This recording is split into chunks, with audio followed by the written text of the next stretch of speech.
election. The acclaimed writer Ta-Nehisi Coates made headlines this week on Democracy Now! And newspapers around the world and on networks when he said he'd be voting for Democratic presidential candidate Bernie Sanders. Coates had previously penned a widely read article criticizing the Vermont senator for saying he did not support reparations for slavery because it was too divisive an issue. But on Wednesday, Ta-Nehisi Coates told me he's voting for Senator Sanders anyway. One can say Senator Sanders should have more, explicit anti-racist policy within his racial justice platform, not just more general stuff, and still cast a vote for Senator Sanders and still feel that Senator Sanders is the best option that we have in the race. But just because that's who you're going to vote for doesn't mean you then have to agree with everything they say. Will you be voting for Senator Sanders? I will be voting for Senator Sanders. I have tried to avoid this question, but yes, I will be voting for Senator Sanders. I try to avoid that because I want to write as a journalist, you know what I mean, and separate that from my role as, I don't know, a private citizen. But I don't think much is accomplished by ducking the question. Yes, I will vote for Senator Sanders. My son influenced me. After Ta-Nehisi Coates' appearance on Democracy Now! Was picked up by news outlets from CNN to MSNBC to BBC to the New York Times to the Washington Post and the Baltimore Sun and many other outlets, Ta-Nehisi Coates published a follow-up for The Atlantic titled Against Endorsements. He wrote he answered my question about his decision to vote for Sanders because, quote, I've spent my career trying to get people to answer uncomfortable questions. Indeed, the entire reason I was on the show was to try to push liberals into directly addressing an uncomfortable issue that threatens their coalition. It seemed wrong somehow to ask others to step into their uncomfortable space and not to do so myself, he wrote. Ta-Nehisi Coates also wrote, quote, my answer has been characterized in various places as an endorsement, a characterization I'd object to. Despite my very obvious political biases, I've never felt it was really my job to get people to agree with me, he said. We turn now to part two of my conversation with Ta-Nehisi Coates, whose book Between the World and Me won the National Book Award. He recently moved to Paris with his wife and his son, Samari. In part two of our conversation, I asked Ta-Nehisi what it's like to live in France. You know, to be honest, I have to tell you the biggest influence that it's had on me, I mean, just in terms of what we talked about in terms of Senator Sanders, to be in a country which has much greater social protections than we have here, a much stronger safety net than we have here, and to meet with black people over there, to meet with, Maghreb people over there, and to see that even with all of those, that expansive, safety net that they had is so much stronger than ours, it hasn't cured racism. Not only has it not cured racism, in many ways, folks are struggling with the vocabulary of how to talk about it. Maybe curing racism is too high of a bar, but to see that it actually remains an issue, that the idea of identity across Western Europe, in fact, not just in France, across Western Europe, in Germany, because, when you see these, sort of issues with the, quote unquote, refugee crisis and everything, it's actually the same thing. It's very, very much the same thing. A continent that is, becoming browner and struggling with the idea of who's going to actually be protected, by these safety nets. I'm really early in the process of learning about this. But it's very, very clear that the United States is not necessarily different, in terms of the issues it's dealing with. We were just in Paris for the UN Climate Summit, and it was right after the attacks of November 13th. Yes. The state of emergency that was imposed, no protests and everything. And then immediately the authorities started raiding homes, businesses, mosques, thousands of them. The treatment of the Arab community in France. It is bracing. It's tremendously bracing. The Minister of Justice over there, Christine Taubira, just resigned because they, are passing a law to strip you of your citizenship. Should you be convicted of a terrorist act. It is one of the cases I tried to make in the book was this notion that, the idea that racism necessarily follows from race is, in fact, backwards. People decide to do something, there's a relationship that exists, and then people are cast in a certain way. And I have to tell you, again, just being at the beginnings of seeing this, just being at the start of experiencing it, I really feel like, I can see it there. France has a particular relationship, with its colonies. It has its past colonies. It has a particular relationship with Algeria. It has a particular, relationship with West Africa, and that casts so much about how folks see each other. So when I'm somewhere and I speak in my horrible French accent, which automatically signals I'm an American, the reaction is very, very different. The way I'm treated is very, very different. What I'm saying is it's a result of a system that's already in place, beliefs that are there. It's not just a matter of looking at somebody and deciding you don't like them. The recommendation on your book is by Toni Morrison. If you're going to read one book, read this. And she talks about the hole that was left when James Baldwin died, and she feels that has now been filled by you, Ta-Nehisi. And, of course, James Baldwin also went to France. What is it about France? I have no idea. That's the one, I can speak about how Baldwin influenced me in terms of, just, his bravery, his courage, in terms of him really being willing to go out on the edge, the ledge in terms of, his political imagination. I can speak about him as a beautiful, beautiful writer, and a beautiful, craftsman of sentences. But in terms of France, it's very, very hard, and I think it's because, I went through a different route. I went through, a more family route. My wife, fell in love with the country, really wanted, the family to spend more time there. And so it wasn't in that sense, certainly in Between the World and Me, but in that specific sense, I wasn't so much chasing Baldwin. However, I may have a different answer in 10 years because maybe there's something, about that that's working on a larger level. I don't particularly see it right now. And what is it like, if you could say a little more about what it's like to look at the United States from France, particularly these elections? I mean, you're not getting the same 24-hour cable network inundation. One of the classic images just in the last 24 hours, you had Chris Christie at a town hall in New Hampshire, and they actually play a clip of this. It's not usually substance, it's all polls. And a woman says, I don't know who I'm going to vote for. I'd like to vote for you, but I need to know what you're going to do about Social Security. And he gets down on his knee to beg her to vote. So at the point where he gets down on his knee to say, please, I want your vote, before he answers the question, that's when they cut away. And they don't talk about his answer to what he's going to do about Social Security. They talk about the kneeling part. And we never know the content of what these people actually stand for. But you have, so how do you absorb what's happening there? Well, in some respects, what it makes you realize is how little actual information is being conveyed. Because you're right, I don't have the same sort of inundation anymore, and I think maybe I'm a better person for it. Just being able to look away for a little while, I think it's been really, really, really good. I am not surprised that you ultimately don't get the content answer in that situation. But for me, for my own personal health, I think following this, I went through this in 08, a little too closely, too much can actually be unhealthy. So I'm happy to have something else to do. I wanted to play for you a clip of Hillary Clinton, also at the Iowa Black and Brown Presidential Forum last month, when they were asked about reparations. She was asked by an audience member about what the term white privilege meant to her. It is hard when you're swimming in the ocean to know exactly what's happening around you so much as it is when you're standing on the shore, perhaps watching. For me, look, I was born white, middle class, in the middle of America. I went to good public schools.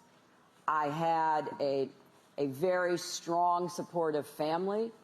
I had a lot of great experiences growing up. I went to a wonderful college. I went to law school.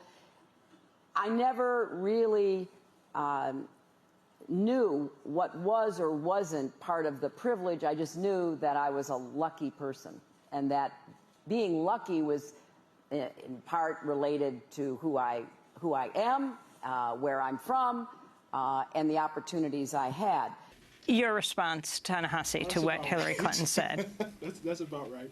I think she was trying her best there. I think what is notably absent from that answer is history. It is not simply that Hillary Clinton had fairer skin and lighter hair, and therefore certain things were conferred upon her. Systems were in place.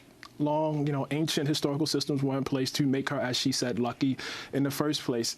If I could have anything, and this is across the board for any, presidential candidate, I would have a greater acknowledgement of history in our policy and in our affairs. And I don't mean, a dry historical lecture, but it could have taken 30 seconds for her to, maybe explain why she was a little luckier than other folks. It's not that hard to understand. It's not that hard to know. I'm not familiar particularly with Hillary Clinton's neighborhood, but I wish people were a little bit more curious about what we call privilege and about why it's there. Black people in this country have no choice but to be curious. We have to know. I wish folks would do a little bit more investigation.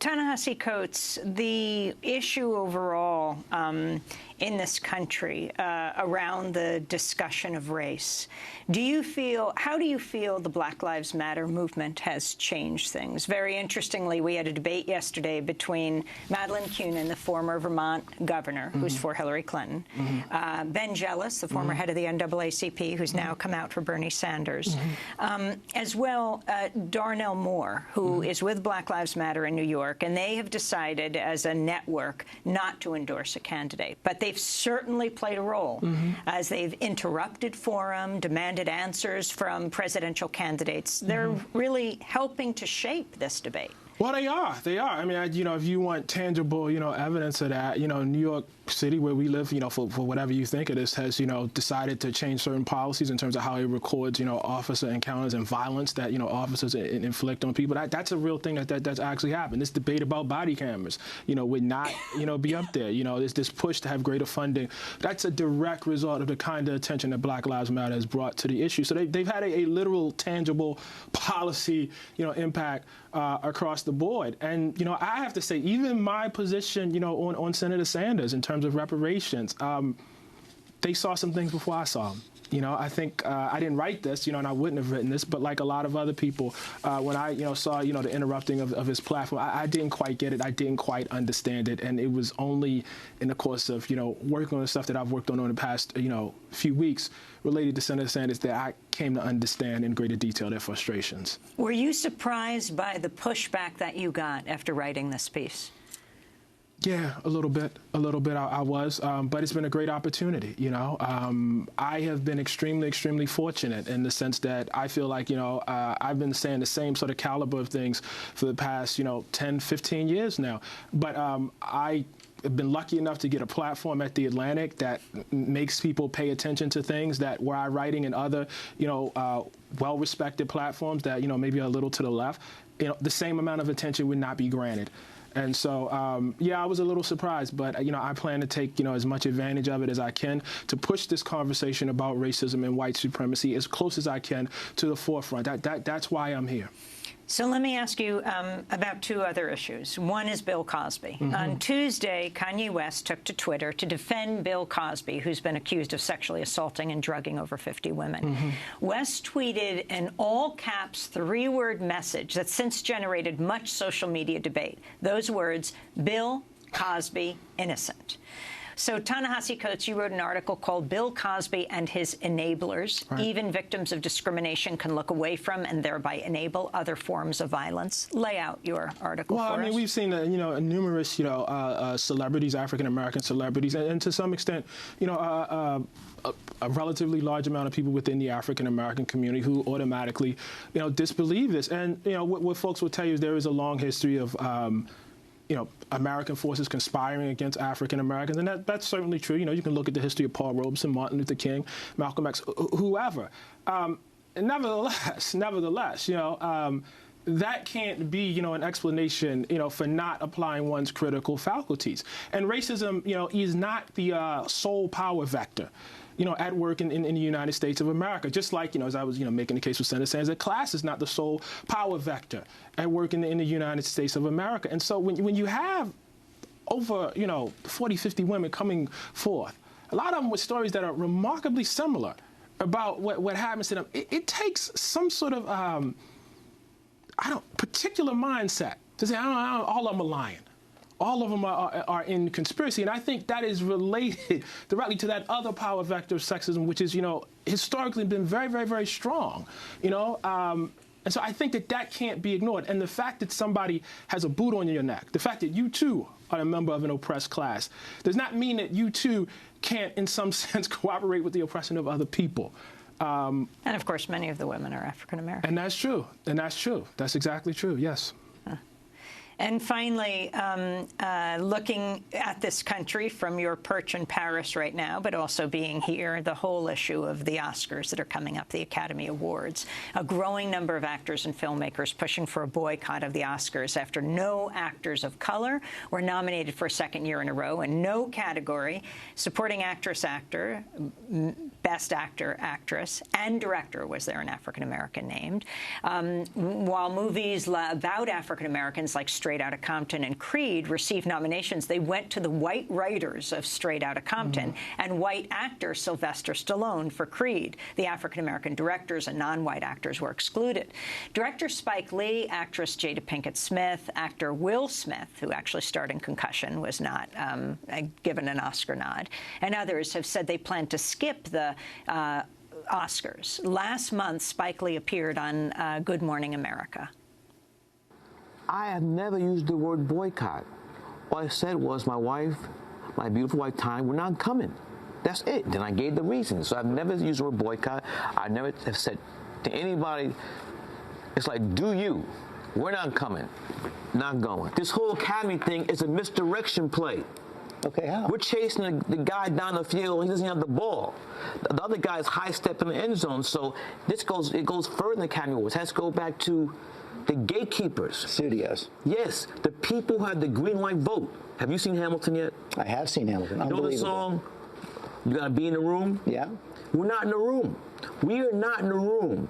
The executive, when they had these green light meetings quarterly, where they look at the scripts, they look who's in it, and they decide what we're making, what we're not making. How about your own experience? You make your movies. Do you feel like you've been snubbed, like you haven't had a fair hearing? What won Best Film 1989? I don't know, actually. Driving Miss Effing Daisy. And which film did you have in 1989? Do the Right Thing. That film's being taught in colleges, schools, no one's watching this Driving Miss Daisy now.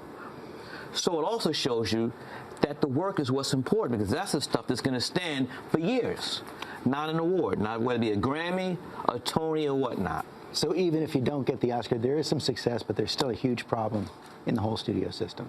From top to bottom. That was Spike Lee being interviewed by George Stephanopoulos on ABC. We were at Sundance. We interviewed Dawn Porter, the documentarian Stanley Nelson. They're both supporting a boycott. Spike Lee's just not going. Your response to all of this? Actually, there's a lot of wisdom in all of that. You know, this is personal. This is not, a grand political statement. I appreciate the not using the terminology boycott and going for the, listen, do you, I'm staying home. Just out of, personal pride, I'm just going to stay home. I just don't have to stand for that. And I think he's, exactly right, because what he was pointing to when he was talking about, being in the room was systemic issues. In other words, by the time you get to, and you begin to see formulas across, the whole, the entire system in terms of racism. And one of the things is people shout and everybody gets upset by the time you get to the end result, which in this case is the Oscars. But what Spike is saying, it's like 5 other things that happened before that. Acclaimed writer Ta-Nehisi Coates, to see part 1 of our conversation with the author of Between the World and Me, the National Book Award winner. You can go to our website at democracynow.org. Special thanks